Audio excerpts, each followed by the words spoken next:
আজ আমরা class 12-এর computer অ্যাপ্লিকেশনের এমএস এক্সেলের 4th ভিডিও দেখব।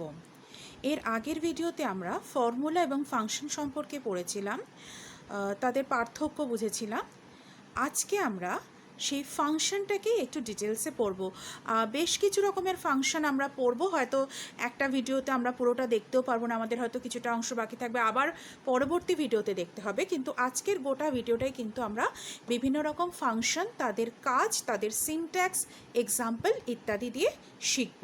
প্রথমেই সেটা হচ্ছে যে ফাংশন হচ্ছে কিছু প্রিডিফাইন্ড ফর্মুলা, যেটা এক্সেলের মধ্যে আগে থেকেই লিখে রাখা থাকে, এবং সেই নামগুলো দিয়ে সেই ফাংশনগুলোকে ইউজ করার যে সঠিক পদ্ধতি যদি আমরা অ্যাপ্লাই করতে পারি, তাহলে আমরা কিন্তু কিছু নির্দিষ্ট ফলাফল পেয়ে যেতে পারি। তাহলে আমরা পড়া শুরু করি।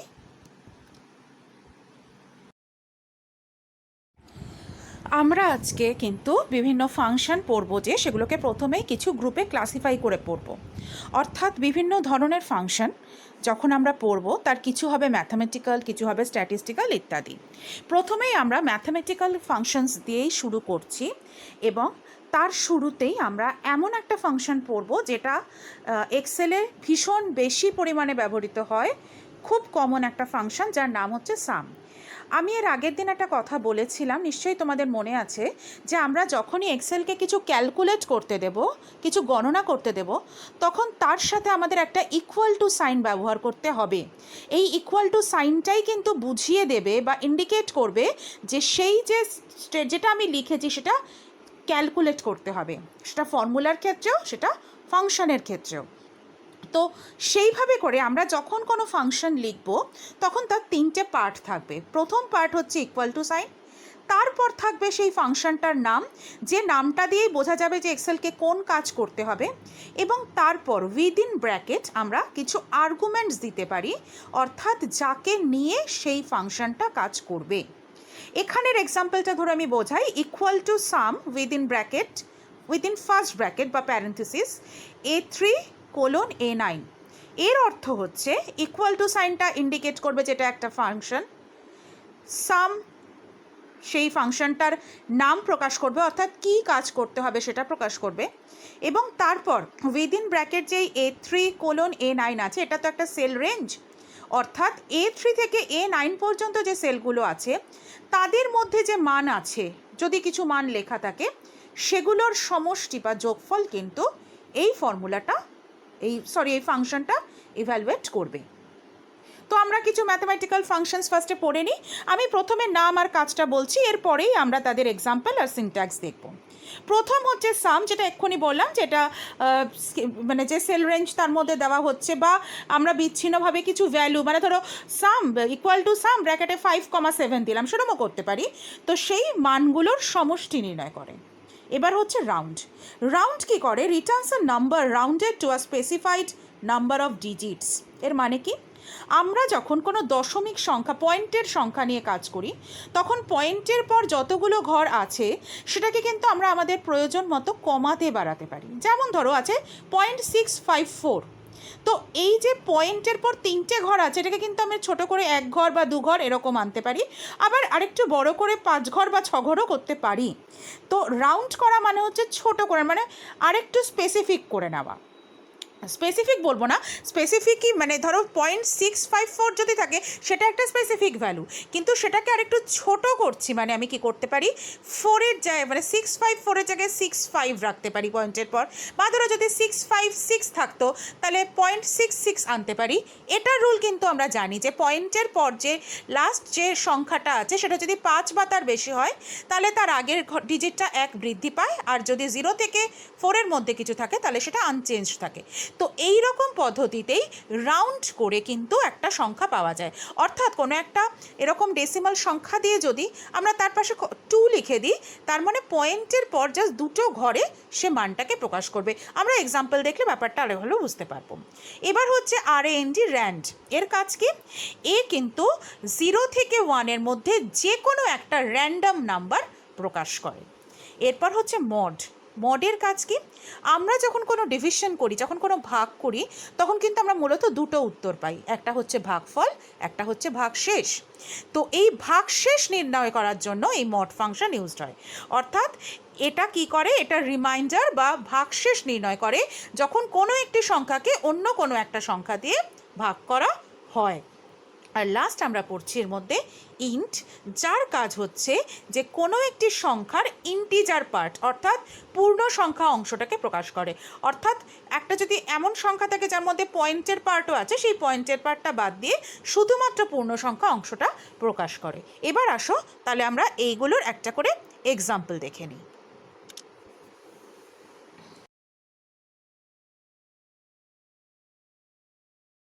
আমরা ফাংশনগুলোর কিছু এক্সাম্পল দেখে নিই। প্রথম সাম, এর আগেও আমরা সাম ফাংশনের এক্সাম্পল দেখেছি, আরও একটা দেখে নিই। ইকুয়াল টু সাম বলে আমরা সেই রেঞ্জটা দিলাম, এখানে যেমন B2 B10 দিয়েছি। অর্থাৎ আমরা এই B2 থেকে B10 পর্যন্ত যে সেলগুলি, সেগুলির মধ্যে যে নিউমারিক ভ্যালু থাকবে, যদি থাকে, তাদের সমষ্টি নির্ণয় করবে এই ফাংশন। এখানে একটা কথা আমরা মনে রাখবো, যে কোনো ফাংশন বা ফর্মুলা যে সেলে লেখা হয়, রেজাল্টটা কিন্তু সেই সেলে দেখতে পাওয়া যায়। এবার এই সামের জায়গায় কিন্তু আমরা কোনো মানও বসাতে পারি সরাসরি, যেমন সাম equal to some within bracket 1, 2, 3 ইত্যাদি, সেক্ষেত্রে সেগুলো যোগাবে। চাইলে আমরা মাল্টিপল রেঞ্জও দিতে পারি, একটা রেঞ্জ লিখে কমা দিয়ে আরেকটা রেঞ্জ, এভাবে। এবার নেক্সট যে ফাংশন সেটা হচ্ছে রাউন্ড। রাউন্ডের কাজ হচ্ছে রাউন্ড আপ করা কোনো ডেসিমাল সংখ্যাকে যেখানে পয়েন্ট আছে। তো আমরা কি করছি এখানে, প্রথম এক্সাম্পল, আমি এখানে 3টে এক্সাম্পল দিয়েছি। প্রথমটা হচ্ছে equal to round within bracket 3193.217 অর্থাৎ 3193.217, 0। অর্থাৎ আমরা পয়েন্টের পর আমরা একটাও ঘর চাইছি না। সেক্ষেত্রে আমরা যখন এরকমটা চাইবো, আমরা যে ঘর থেকে বাদ দেব সেই ঘরের পাশেরটা, অর্থাৎ এখানে যেমন পয়েন্টের পর একটাও থাকবে না, মানে পয়েন্টের ঠিক পরের ঘরটাকে আমরা কনসিডার করব। দেখো সেখানে আছে 2। এই যে ঘরটাকে আমরা কনসিডার করছি, সেখানে যদি 0 থেকে 4-এর মধ্যে কোনো সংখ্যা থাকে, তাহলে তার আগেরটা, অর্থাৎ যেখানে এবার শেষ হয়ে যাচ্ছে, সেইখানে মান চেঞ্জ হবে না। আর যদি 5 থেকে 9-এর মধ্যে কিছু থাকে, তাহলে সেটার মান 1 বৃদ্ধি পাবে। তাহলে এই হিসেবে এখন এই 0.217-এর 0.2টা তো পজিশনটাকে তো আমরা কনসিডার করলাম, তার ঠিক আগের ঘর মানে হচ্ছে পয়েন্টের ঠিক আগের ঘর, অর্থাৎ 3। যেহেতু 2 0 থেকে 4-এর মধ্যে বিলং করছে, তাহলে এক্ষেত্রে এই 3টা চেঞ্জ হচ্ছে না, ফলে এটার মান চলে আসছে 3193, অর্থাৎ 3193। পরে আরেকটা এক্সাম্পলে যাই। ইকুয়াল টু রাউন্ড 2136.69 অর্থাৎ 2136.69, 0। তাহলে এখানেও আমরা পয়েন্টের ঘর কোনো ঘর আনতে চাইছি না, কোনো সংখ্যা আনতে চাইছি না। কিন্তু এখানে আমরা তাহলে সেম আগেরটার মতো পয়েন্টের পরের ঠিক ঘরটা অর্থাৎ 6কে কনসিডার করব, কিন্তু 6 5 বা তার চেয়ে বড়, ফলে এবার কিন্তু তার আগের ঘর, অর্থাৎ এক্ষেত্রে হচ্ছে পয়েন্টের আগের যে 6টা, সেটার মান 1 বৃদ্ধি পাবে, এবং সেক্ষেত্রে রেজাল্টটা হয়ে যাবে 2137 অর্থাৎ 2137, মানে 36-এর 6টা বৃদ্ধি পেয়ে 7 হয়ে গেল।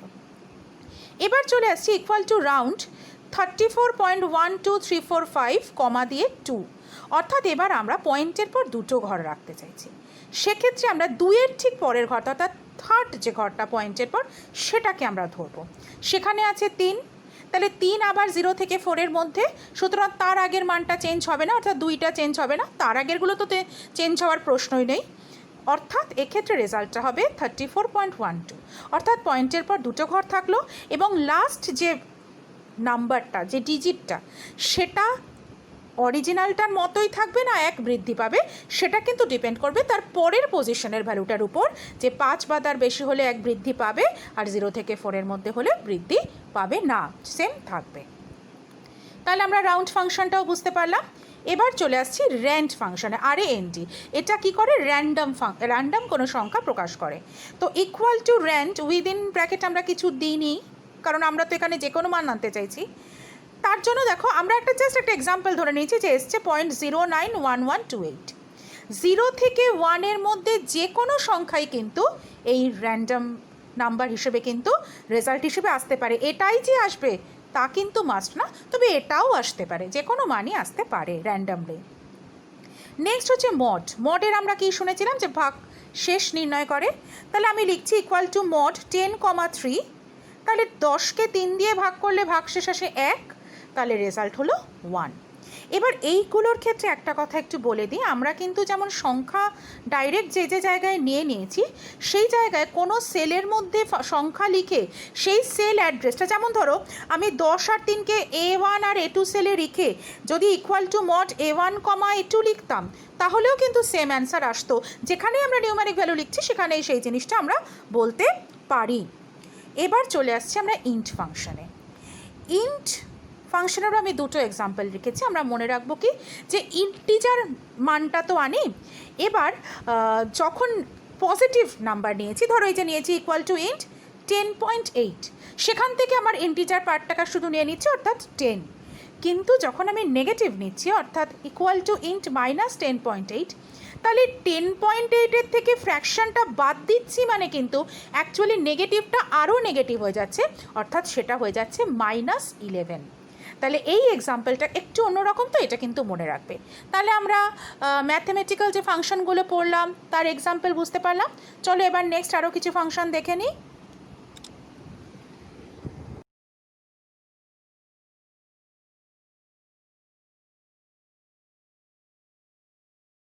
এবার চলে আসি আমরা নেক্সট ধরনের ফাংশনে। এগুলো হচ্ছে স্ট্যাটিস্টিক্যাল ফাংশন। স্ট্যাটিস্টিক্যাল ফাংশনের মধ্যে প্রথমেই যেটা আমরা পড়ছি সেটা হচ্ছে অ্যাভারেজ। এই অ্যাভারেজের কাজ কি? এটাও কিন্তু ওই যে স্পেসিফিক আর্গুমেন্টস আমরা পাঠাবো তার মধ্যে যে মান থাকবে, যে সংখ্যা থাকবে, সেগুলির অ্যাভারেজ বা গড় নির্ণয় করবে। এবার গড় বলতে কিন্তু আমরা পাটিগণিতে যেরকম গড় করেছি, একদম সিম্পল গড় যেটাকে অ্যারিথমেটিক মিন বলা হয়, সেই গড় কিন্তু প্রকাশ করবে। অর্থাৎ প্রত্যেকটাকে যোগ করবে, করে যতগুলি সংখ্যা আছে সেটিকে দিয়ে ভাগ করে যে ফল আসবে সেটাকেই গড় হিসেবে প্রকাশ করবে। নেক্সট হচ্ছে কাউন্ট। কাউন্টের কাজ কি? আমরা যদি একটা রেঞ্জ দিয়ে দিই, যে রেঞ্জটার সাথে কাউন্ট ফাংশনটা ব্যবহার করি, তাহলে সেই রেঞ্জের মধ্যে যতগুলি সেলের মধ্যে কোনো সংখ্যা আছে সেই সেলগুলোর যে সংখ্যা সেটা প্রকাশ করবে। অর্থাৎ ধরো আমি একটা 20টা সেলের রেঞ্জ দিয়েছি, কিন্তু তার মধ্যে 10টা সেলের মধ্যে সংখ্যা আছে, তাহলে কাউন্টের রেজাল্টটা কিন্তু 10 হবে। অর্থাৎ রেঞ্জ অফ সেলস যেটা, তার মধ্যে কতগুলো সেলের মধ্যে সংখ্যা আছে সেটা প্রকাশ করবে। কাউন্ট এ একসাথে, কিন্তু কাউন্টের সাথে এটা পাশেই লিখতে হবে। এর কাজ কি? যে ওই সেল রেঞ্জের মধ্যে নন এমটি কতগুলি সেল আছে, অর্থাৎ এক্ষেত্রে আসে শুধু সংখ্যা না, সংখ্যা থাকুক, ডেট থাকুক, ফর্মুলা থাকুক, যাই থাকুক, এমটি নয়, ফাঁকা নয়, এরকম কতগুলি সেল আছে সেটা প্রকাশ করবে। নেক্সট হচ্ছে কাউন্ট ব্ল্যাঙ্ক। আমরা নাম থেকেই বুঝতে পারছি যে এ কী করবে, ঠিক কাউন্ট এর অপোজিটটা, অর্থাৎ যে রেঞ্জটাকে আমি আর্গুমেন্ট হিসেবে পাঠিয়েছি তার মধ্যে কতগুলো এমটি সেল আছে সেটা কাউন্ট করে দেবে।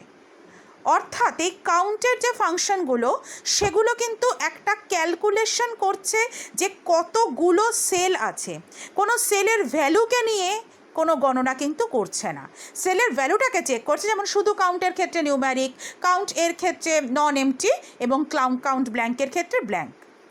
নেক্সট হচ্ছে কাউন্ট ইফ। এর কাজ কি?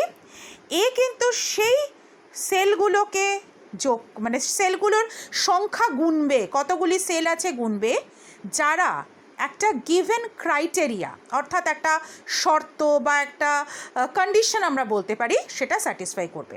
অর্থাৎ এক্ষেত্রে কিন্তু আমাদের একটা কন্ডিশন দিতে হবে, সেই কন্ডিশনটা রেঞ্জের মধ্যে থাকা যে সেলগুলো স্যাটিসফাই করবে সেই রকম সেলগুলোর সংখ্যা কত সেটা কিন্তু কাউন্ট ইফ ক্যালকুলেট করে দেবে। নেক্সট হচ্ছে ম্যাক্স। আমরা যখন একটা রেঞ্জ অফ সেলস দিচ্ছি তার মধ্যে যে বিভিন্ন মান থাকছে তার মধ্যে সর্বোচ্চ মান কোনটা সেটা প্রকাশ করার জন্য আমরা ম্যাক্স ব্যবহার করছি। আর মিন ঠিক উল্টোটা, অর্থাৎ সেই রেঞ্জ অফ সেলসের মধ্যে যতগুলো ভ্যালু আছে তার মধ্যে সবচেয়ে ছোট সর্বনিম্ন মান কোনটা সেটা প্রকাশ করে। এবার আরও দুটো ফাংশন আমরা পড়ব, লার্জ আর স্মল। এরা কি করবে? ম্যাক্স আর মিন দিয়ে তো সবচেয়ে বড় আর সবচেয়ে ছোট পারছি, কিন্তু আমি যদি মাঝামাঝি কোনো ছোটো বা বড় চাই, ধরো আমি থার্ড হাইয়েস্ট বা ফোর্থ স্মলেস্ট আমি চাইছি, সেই রকম যদি মান বের করতে হয় তখন আমরা এই লার্জ আর স্মল ইউজ করি। অর্থাৎ লার্জ দিয়ে আমরা কে এথ লার্জেস্ট ভ্যালু বের করি একটা রেঞ্জ অফ সেলের মধ্যে, আর স্মল দিয়ে আমরা কে এথ স্মলেস্ট ভ্যালু বের করি ওই সেম রেঞ্জ অফ সেলসের মধ্যে। এবার এই কে এর মান কিন্তু সেই রেঞ্জে থাকার যে কোনো মানই হতে পারে। অর্থাৎ আমার যদি 20টা মান থাকে, তার মধ্যে আমি 1 থেকে 20 যাই খুশি দিতে পারি, তার বাইরে কিছু দিলে কি সেই মানটা খুঁজেই পাওয়া যাবে না, কারণ সেটা তো সেখানে প্রেজেন্ট নেই। তো এই যে ধরনের ফাংশনগুলো, এগুলোই কিন্তু স্ট্যাটিস্টিক্যাল ফাংশন। এগুলোর এবার আমরা সিনট্যাক্স আর এক্সাম্পল একটু দেখে নিই।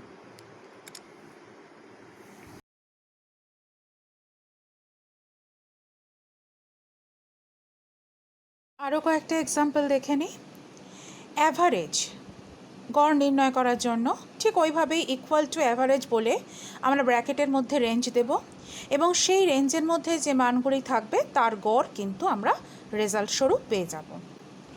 কাউন্ট দিয়ে আমরা কি করব দেখে শুনেছিলাম যে রেঞ্জটা আমরা দিচ্ছি সেই রেঞ্জের মধ্যে যে সেলগুলোর মধ্যে কোনো নিউম্যারিক ভ্যালু থাকবে সেই সেলগুলোর সংখ্যা, অর্থাৎ কতগুলো সেলের মধ্যে নিউম্যারিক ভ্যালু আছে সেটা কাউন্ট করে দেখাবে। যদি আমরা এখানের এক্সাম্পল হিসেবে A1:B10, অর্থাৎ আমরা যে এখানে এই যে 20টা সেল আমরা রেঞ্জটা দিয়েছি, যদি দেখা যায় তার মধ্যে মাত্র 6টা সেলের মধ্যে কিছু নিউম্যারিক ভ্যালু আছে, সেক্ষেত্রে কিন্তু এই রেজাল্টটা 6 হবে। কাউন্ট এতে কি, কাউন্ট এতেও আমরা সেম রেঞ্জটা দিয়ে এক্সাম্পল দিচ্ছি, এটা মাস্ট নয় যে সেম দিতে হবে। আমরা যে রেঞ্জই দেবো সেই রেঞ্জের মধ্যে নন এমটি, অর্থাৎ কিছু না কিছু আছে এরকম সেলগুলো কাউন্ট হবে। অর্থাৎ যদি দেখা যায় যে এই A1 থেকে B10 যে 20টা সেল, তার মধ্যে 5টা বাদে সবগুলো সেলেই কিছু না কিছু লেখা আছে, সেক্ষেত্রে কিন্তু এর রেজাল্টটা হবে তাহলে 15। কাউন্ট ব্ল্যাঙ্ক ঠিক উল্টো কাজটা করবে, অর্থাৎ কটা ব্ল্যাঙ্ক আছে গুনবে। অর্থাৎ এই সেম এক্সাম্পলটাই যদি আমরা ধরি যে count blank equal to count blank within bracket range হিসেবে A1:B10, সেক্ষেত্রে আমি আগে যে বললাম যে মাত্র 5টাতে কিছু নেই, সেক্ষেত্রে এর রেজাল্টটা কিন্তু 5 হবে, কেন কটা ব্ল্যাঙ্ক আছে সেটা গুনবে। এবার হচ্ছে কাউন্ট ইফ। কাউন্ট ইফ কী করবে, একটা রেঞ্জের মধ্যে একটা কন্ডিশন সাপেক্ষে কটা মান আছে, অর্থাৎ কটা সেল সেই কন্ডিশনটা স্যাটিসফাই করছে সেটা কাউন্ট করবে। তো আমরা এরও এক্সাম্পলটা দেখে নিই, সিনট্যাক্সটা আগে দেখে নিই। Equal to count if within bracket A1:B10, অর্থাৎ এই রেঞ্জটার মধ্যে কাউন্ট করবে। আর কী কাউন্ট করবে, কমা দিয়ে উইদিন কোটেশন গ্রেটার দ্যান 100, অর্থাৎ যে সেলগুলোর ভ্যালু 100-র চেয়ে বেশি মান বিশিষ্ট হবে সেই সেলগুলোর সংখ্যা কত সেটা কাউন্ট ইফ এক্ষেত্রে কাউন্ট করবে। তাহলে আমরা কাউন্টের এই বিভিন্ন ধরনগুলো বুঝতে পারলাম। আমরা আরও কিন্তু কয়েকটা তো বাকি থেকে গেল, সেটাও একটু দেখে নিই। প্রথম হচ্ছে ম্যাক্স। ম্যাক্স কী করবে আমরা বললাম যে একটা রেঞ্জের ম্যাক্সিমাম ভ্যালুটা শো করবে। তাহলে ইকুয়াল টু ম্যাক্স A1:A10 যদি লিখি, তাহলে এই যে 10টা সেল, তার মধ্যে যে ভ্যালুগুলো আছে তার মধ্যে এটার সর্বোচ্চ মান সেটা প্রকাশ করবে। সেই সেল অ্যাড্রেসটা কিন্তু না, সেই সেল মানে সেলটার যে ভ্যালুটা, যে মানটা, সেটাই কিন্তু প্রকাশ করবে। সিমিলারলি মিন কী করবে, ওই রেঞ্জের যে রেঞ্জটা দেওয়া হবে তার মিনিমাম অর্থাৎ সর্বনিম্ন মানটা প্রকাশ করবে। আমরা এখানেও ইকুয়াল টু মিন বলে সেম রেঞ্জ দিয়েছি, আমরা যে কোনো রেঞ্জে কিন্তু দিতে পারি। লার্জ কি বলা হয়েছিল, যে একদম মানে সর্বোচ্চ বা সর্বোচ্চই করবে তা না, যে কোনো একটা নির্দিষ্ট সংখ্যা মানে কে তম যে হায়েস্ট সেটা প্রকাশ করবে। তো যেমন আমি এখানে লিখেছি ইকুয়াল টু লার্জ A1:A10, অর্থাৎ সেম রেঞ্জ কিন্তু আমি রেখেছি কমা দিয়ে 5, অর্থাৎ এই রেঞ্জের মধ্যে যে সেলগুলো আছে তাদের যে ভ্যালু, তার মধ্যে পঞ্চম হায়েস্ট যেটা, পঞ্চম সর্বোচ্চ যেটা, সেই মানটা প্রকাশ করবে। সিমিলারলি স্মল কী করবে, নিচের দিক থেকে সেটা করবে, অর্থাৎ ইকুয়াল টু স্মল A1:A10, 4 যখন লিখছি, তার মানে ওই A1 থেকে A10 যে রেঞ্জটা, তার মধ্যে যে মানগুলো আছে তার মধ্যে সর্বনিম্ন দিক থেকে চতুর্থ স্থানে যেটা, সেই মানটা প্রকাশ করবে। তাহলে আমরা কিন্তু এই স্ট্যাটিস্টিক্যাল ফাংশনগুলোরও সিনট্যাক্স কাজ বুঝতে পারলাম।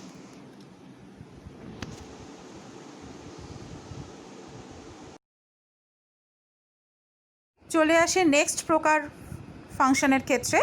এবার আমরা দেখছি বিভিন্ন লজিক্যাল ফাংশনস। এর মধ্যে প্রথম যে ফাংশনটা আমরা দেখতে পাচ্ছি ইফ, এটা কিন্তু খুব ইম্পর্ট্যান্ট একটা ফাংশন, ভীষণভাবে প্রশ্নে আসে। এটার কাজ কি? ইফ ফাংশনের কাজ হচ্ছে এখানে আমরা একটা কোনো কন্ডিশন দেব, চাইলে আমরা একাধিক কন্ডিশনও ইউজ করতে পারি, সেটাও আমি তোমাদের এক্সাম্পলে দেখিয়ে দেব। ইফ ফাংশন কি করবে? প্রথম সেই কন্ডিশনটাকে ইভ্যালুয়েট করবে। ইভ্যালুয়েট করে যদি দেখে সেটা ট্রু, সেক্ষেত্রে সে একটা কাজ করবে, আর যদি দেখা যায় সেটা ট্রু নয়, দ্যাট ইজ ফলস, তাহলে আরেক রকম কাজ করবে। অর্থাৎ এখানে কিন্তু আমি একটা চেকিংয়ের মাধ্যমে এটা না হলে ওটা, এভাবে করে আমরা কিছু রিটার্ন করতে পারি, অর্থাৎ সেলে শো করতে পারি। এবার এখানে কিন্তু আমরা মাল্টিপল ইফ ব্যবহার করে একই লাইনে আমরা কিন্তু অনেকগুলো কন্ডিশনকেও চেক করতে পারবি। আমরা এরপরেই এক্সাম্পলে সেরকমও একটা দেখে নেব। নেক্সট হচ্ছে অ্যান্ড। আমরা এর আগে বুলিয়ান অ্যালজেব্রাতে, তারপরে আমাদের যে ডিজিটাল যে চ্যাপ্টারটা, সেখানে আমরা অ্যান্ডের কাজ পড়েছি। অ্যান্ড মানেই হচ্ছে যেখানে যতগুলো জিনিসকে নিয়ে আমরা কাজ করছি তার সবাই ট্রু হলে অ্যান্সার ট্রু, বা নিউমেরিক্যালি বলতে গেলে সবাই ওয়ান হলে অ্যান্সার ওয়ান।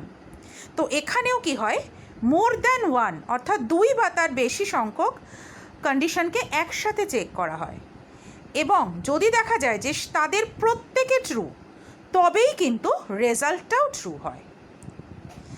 সিমিলারভাবে অর আরেকটা ফাংশন, অর ফাংশনের কাজ কি? সেও কিন্তু মাল্টিপল কন্ডিশনস চেক করে, কিন্তু যদি সেই কন্ডিশনগুলোর মধ্যে একটাও, অন্ততপক্ষে একটাও ট্রু হয়, তাহলেই সে রেজাল্টটাকে ট্রু বলে রিটার্ন করে। অর্থাৎ অ্যান্ডের ক্ষেত্রে প্রত্যেকটা কন্ডিশনকে ট্রু হতে হয়, আর অরের ক্ষেত্রে অন্ততপক্ষে একটা, সেক্ষেত্রে দুটো তিনটেও হতে পারে, সবাইও হতে পারে, কিন্তু অন্তত একটাকে ট্রু হলেই রেজাল্ট ট্রু হয়। লাস্ট হচ্ছে নট। নট দিয়ে আমরা কি করতে পারি? নট কোনো একটা লজিক্যাল যে আর্গুমেন্ট আমরা দিচ্ছি, ট্রু বা ফলস, সেটার অপোজিট বা রিভার্স করে দিতে পারে। নট মানে আমরা জানি যে কমপ্লিমেন্ট হয়ে যায়, উল্টে যায়, রিভার্সটা চলে আসে, তো সেই কাজটাই কিন্তু এই নট ফাংশন করে।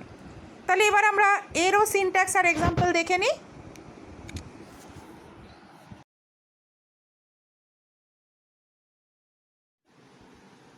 এই ফাংশনগুলোরও আমরা কাজ দেখে নিই। প্রথমেই চলে আসি ইফে। দেখো এখানে আমি ইফের দুটো এক্সাম্পল দিয়েছি। প্রথম যে এক্সাম্পলটা আছে কি, ইকুয়াল টু ইফ ব্র্যাকেটের মধ্যে A2 greater than equal to 30, কমা দিয়ে উইদিন ডাবল কোটেশন পাস, আবার কমা দিয়ে উইদিন ডাবল কোটেশন ফেল, এরপর আমরা ব্র্যাকেটটা শেষ করছি। তাহলে এই ফাংশনটার কাজ কি হবে সেটা আমরা বুঝি। এখানে ইফের মধ্যে যে তিনটে পার্ট রয়েছে কমা দিয়ে বিচ্ছিন্ন করা, তার প্রথমটা হচ্ছে একটা কন্ডিশন, সেকেন্ড পোর্শনটা হচ্ছে ওই কন্ডিশনটা ট্রু হলে কি হবে সেটা, আর থার্ড পোর্শনটা হচ্ছে ওই কন্ডিশনটা ফলস হলে কি হবে সেটা। অর্থাৎ যেরকম আমরা পড়লাম যে এখানে ফার্স্টে একটা ইভ্যালুয়েশন হবে, তারপর তার রেজাল্ট ট্রু হলে একটা কিছু হবে, অথবা ফলস হলে একটা কিছু হবে। এখানে যে কন্ডিশনটা আমরা ইউজ করছি, আমরা ধরে নিচ্ছি A2 বলে যে সেল আছে, সেই সেলটার মধ্যে কোনো স্কোর, কোনো মার্কস লেখা আছে আউট অফ 100। এবার আমরা সেই মার্কসের বেসিসে একটা রেজাল্ট শো করতে চাইছি যে পাস না ফেল। তাহলে যদি 30 বা তার বেশি পেয়ে থাকে তাহলে সে পাস। সেইটার জন্য আমরা কিভাবে কন্ডিশনটা দিলাম, কন্ডিশন পোর্শনে A2 greater than equal to 30, অর্থাৎ A2-র মান যদি গ্রেটার দেন ইকুয়াল টু 30, অর্থাৎ 30 বা তার বেশি হয়, এইটা হচ্ছে আমাদের শর্ত। এবার এখানে দেখো গ্রেটার দ্যান ইকুয়াল টু সাইনটাও কিন্তু আমরা ম্যাথামেটিক্যালি যেভাবে দিই সেভাবে কিন্তু দিইনি, তবে তোমরা ভিজুয়াল বেসিক করেছো, তোমরা সেখানেও দেখেইছো যে এভাবেই আমরা মানে ইকুয়াল টুটাকে পাশে করেই লিখি। এবার কমার পরের প্রথম অংশটাতে আমরা উইদিন কোটেশন পাস লিখেছি কেন? যে যদি এই কন্ডিশনটা ট্রু হয় তার মানে সেই মার্কসটা পাস মার্কসই, মানে পাশের উপরের, মানে পাস করানোর মতো মার্কস শো করছে। সেক্ষেত্রে রেজাল্ট হিসেবে যেই সেলের মধ্যে এই ফাংশনটা লেখা হয়েছে সেখানে শো হবে পাস।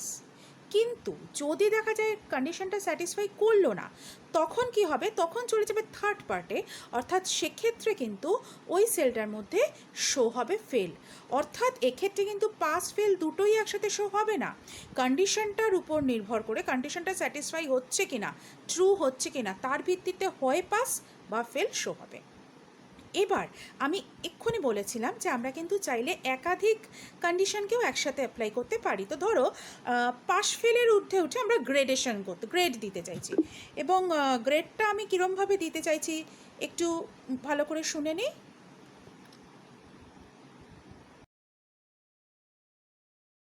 আমরা ধরো এইভাবে গ্রেড দিতে চাইছি যে যদি মার্কস 90 থেকে 100-এর মধ্যে হয় সেক্ষেত্রে গ্রেড এ, যদি 60 থেকে 89-এর মধ্যে হয় সেক্ষেত্রে গ্রেড বি, যদি 45 থেকে 59-এর মধ্যে হয় সেক্ষেত্রে গ্রেড সি, 30 থেকে 44 মানে 30 থেকে 44-এর মধ্যে হলে ডি, এবং 30-র বিলো হলে ই। তাহলে এটার জন্য আমি প্রথম লিখতে কীভাবে শুরু করছি খুব মন দিয়ে শোনো। ইকুয়াল টু ইফ দিয়ে প্রথম একটা ব্র্যাকেট শুরু করলাম, করে আমরা লিখলাম A2 greater than equal two 90। যদি A2 greater than equal two 90 হয় তাহলে ডেফিনেটলি সে এ গ্রেডের মধ্যেই পড়ছে। তখন আমরা কমা দিয়ে লিখে দিলাম উইদিন কোটেশন এ, অর্থাৎ সেক্ষেত্রে এটাই শো হবে। এবার কমা দিয়ে চলে আসছি ফলস পার্টে। ফলস পার্ট মানে সে 90 বা তার বেশি স্কোরটা নেই। তাহলেই কি আমরা আরেকটা গ্রেড সোজাসুজি লিখে দিতে পারবো? নিশ্চয়ই পারবো না, আমাকে আবার চেকিং করতে হবে। সেই জন্য সেখানে আমি আবার কন্ডিশন দিচ্ছি ইফ বলে, আবার একটা ব্র্যাকেট শুরু করে লিখছি A2 greater than equal two 60, অর্থাৎ এবার আমরা কি চেক করছি যে A2 60 বা তার চেয়ে বড় কিনা। এবার দেখো যেহেতু এটা 90 বা তার চেয়ে বড় নয় সেই পার্টে এসছে, অর্থাৎ ফলস পার্টে এসছে, তার মানে এক্ষেত্রে যদি গ্রেটার দেন ইকুয়াল টু 60 হয় তাহলে ডেফিনেটলি 60 থেকে 89-এর মধ্যেই বিলং করবে। সেক্ষেত্রে আমরা কমা দিয়ে প্রথম পোর্শনটা অর্থাৎ ট্রু পোর্শনে লিখছি বি, আবার কমা দিয়ে চলে আসছি ফলস পোর্শনে অর্থাৎ 60-র চেয়েও সে ছোট। তখন আবার ইফ দিয়ে আমরা আরেকটা ব্র্যাকেট ওপেন করছি, তার মধ্যে লিখছি A2 greater than equal two 45, অর্থাৎ এবার আমরা চেক করছি যে তাহলে কি 45 বা তার বেশি। যেহেতু সে 60-র চেয়েও ছোটো ছিল, তাহলে মানে 60-র চেয়ে ছোটো ছিল, তাহলে সেক্ষেত্রে এই শর্তটা যদি পূরণ হয় তাহলে সে ডেফিনেটলি 45 থেকে 59-এর মধ্যেই হবে। সেক্ষেত্রে ট্রু অংশটাতে অর্থাৎ এর ঠিক পরের অংশটাতে কমা দিয়ে আমরা উইদিন ডাবল কোটেশন লিখছি সি, অর্থাৎ সে গ্রেড সি পাচ্ছে। এর কমা মানে সেটাও ট্রু হলো না, অর্থাৎ সে 45ও পায়নি, তার চেয়েও কম। সেক্ষেত্রে আমাকে আরও একটা কন্ডিশন চেক করতে হবে। আমরা আবার লিখলাম ইফ, আবার ব্র্যাকেট শুরু করে A2 greater than equal to 30।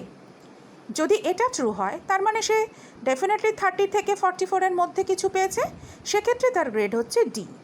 এবার চলে আসছি এর কমার পরের পোর্শনটাতে, অর্থাৎ এরও ফলস। তার মানে কি হলো, সে 30ও পায়নি, 30-এরও কম। এবার কিন্তু আর আমার কোনো শর্ত প্রয়োগ করার দরকার নেই, বুঝতেই পারছি, তার মানে তার গ্রেড হচ্ছে ই। তখন আমরা ডাবল কোটেশনের মধ্যে লিখে দিলাম ই। এবার দেখো আমরা 4টে ব্র্যাকেট শুরু করেছিলাম, তাই জন্য আমাকে 4টে ব্র্যাকেট কিন্তু শেষ করতে হলো। এই পুরোটা করে যদি আমি এন্টার প্রেস করি, এখানে একটা কথাও মনে রাখবে যে আমি আগের দিনও বলেছিলাম ফর্মুলা বা ফাংশন একটা সেলে লেখার পর কিন্তু আমাদের এন্টার করতে হবে, তাহলে কিন্তু সেটা রেজাল্টটা শো করবে। তাহলে কিন্তু এই ফাংশনটা লেখার পর যদি আমরা এন্টার দিই তাহলে কিন্তু A2 সেলে যে মান আছে তার ভিত্তিতে কিন্তু এই ABCDEর মধ্যে কিছু না কিছু গ্রেড চলে আসবে। আমরা ধরে নিচ্ছি যে A2-র মধ্যে আউট অফ 100 একজন কত স্কোর করেছে সেই মানটা আছে। এবার এইভাবে করে তাহলে আমরা মাল্টিপল ইফও আমরা ব্যবহার করতে পারছি।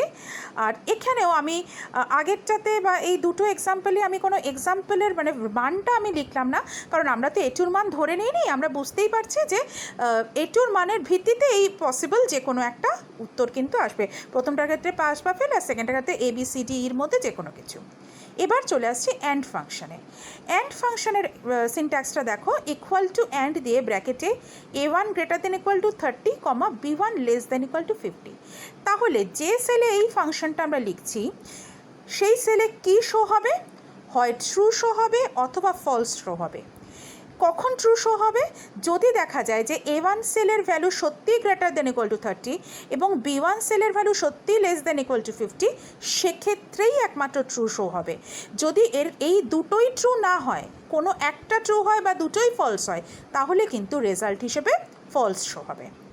এবার আমরা সেম কন্ডিশনের মতো মানে এই ধরনের একটা কন্ডিশন দিয়ে অরটা দেখি। অরের ক্ষেত্রে কী ছিল, কোনো একটাও যদি ট্রু হয় তাহলে রেজাল্ট ট্রু হবে। তাহলে এখানে আমরা এক্সাম্পল যেটা লিখছি, ইকুয়াল টু অর ব্র্যাকেটের মধ্যে A1 greater than equal to 30, C1 equal to within double quotation rate. এখানে একটা জিনিস মনে রাখবো, যখন আমরা কোনো নিউম্যারিক ভ্যালু সঙ্গে তুলনা করছি তখন সেটা এমনি লিখি, কিন্তু যখনই কোনো স্ট্রিং কোনো শব্দ বা কিছুর সাথে তুলনা করছি তখন কিন্তু সেটা আমরা উইদিন কোটেশন দিই। যেমন এখানে 30টা ভ্যালু বলে কোনো কোটেশন দিইনি, রেটটা একটা স্ট্রিং বা একটা শব্দ বলে কোটেশন দিয়েছি। তার মানে এক্ষেত্রে যদি A1 সেলের ভ্যালু 30 বা তার বেশি হয়, C1 সেলের ভ্যালু রেড হয়, দুটো হলেও ট্রু হবে, দুটোর মধ্যে কোনো ট্রু হলেও ট্রু হবে, একমাত্র দুটো ফলস হলেই ফলস হবে। এবার কী ফলস হবে বা ট্রু হবে, যে সেলে আমি এই ফাংশনটা লিখেছি সেটা, অর্থাৎ যে সেলে আমি ফাংশনটা লিখেছি সেটার মান হয় ট্রু বা ফলস। তো তাহলে তিনটে ক্ষেত্রে ট্রু হবে, এক হচ্ছে দুটো কন্ডিশনই সত্যি বা দুটোর মধ্যে যে কোনো একটা কন্ডিশন সত্যি একটা কন্ডিশন মিথ্যে, আর ফলস কখন হবে, যখন দুটো কন্ডিশনই কিন্তু ফলস বা মানে স্যাটিসফাই করবে না এরকম অবস্থা হবে। লাস্ট আমরা আসছি নট ফাংশনে, equal to not within bracket C1 equal to within quotation black বলে ব্র্যাকেট শেষ করছি।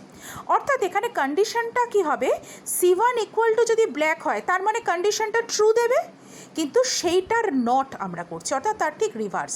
অর্থাৎ যদি দেখা যায় C1 সেলে ব্ল্যাকই আছে তার মানে কন্ডিশনটা ট্রু, সেক্ষেত্রে এই ফাংশনটার রেজাল্ট হবে ফলস। আর যদি C1 সেলে ব্ল্যাক বাদে অন্য কিছুও থাকে তার মানে কন্ডিশনটার রেজাল্ট হচ্ছে ফলস, সেক্ষেত্রে তার নট অর্থাৎ তার উল্টো হিসেবে ফাংশনটার রেজাল্ট হবে ট্রু। অর্থাৎ যে সেলে আমরা এই ফাংশনটা লিখব সেই সেলটার মান ট্রু হবে কখন, যখন C1 সেলে ব্ল্যাক থাকবে না, আর ফলস হবে কখন, যদি C1 সেলে ব্ল্যাকই থাকে। তাহলে আমরা বেশ কয়েক ধরনের ফাংশন বুঝলাম, কিন্তু আজকে আমরা সবগুলো ফাংশন শেষ করতে পারছি না। আমরা আবার পরবর্তী ভিডিওতে আরও কিছু ফাংশন এবং সেই সাথে এক্সেলের আরও কিছু বৈশিষ্ট্য পড়ব। এখানেই কিন্তু আমি আজকের এই ভিডিওটা শেষ করছি।